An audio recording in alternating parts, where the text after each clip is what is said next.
Welcome to Final Touch Quarantine Videos.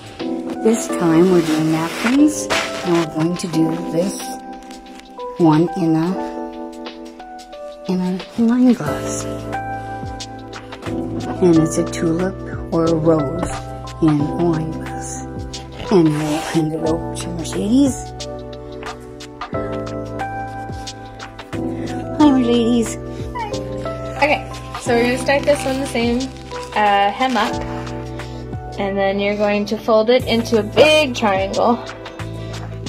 And depending on how big you want this to be at the end, you just keep folding it into triangles.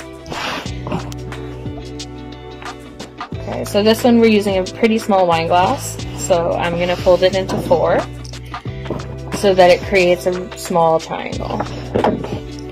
Then you're going to take one of the corners and just loosely spin it together. And then we have these really nice new crystal wine glasses, so I thought we'd show it off in that. So then you just tuck it in and turn it around. There you go. Nice added color to any event. Thank you very much.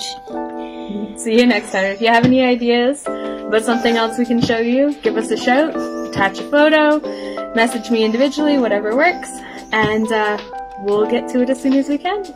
We hope you are all staying healthy and safe. Thanks for watching.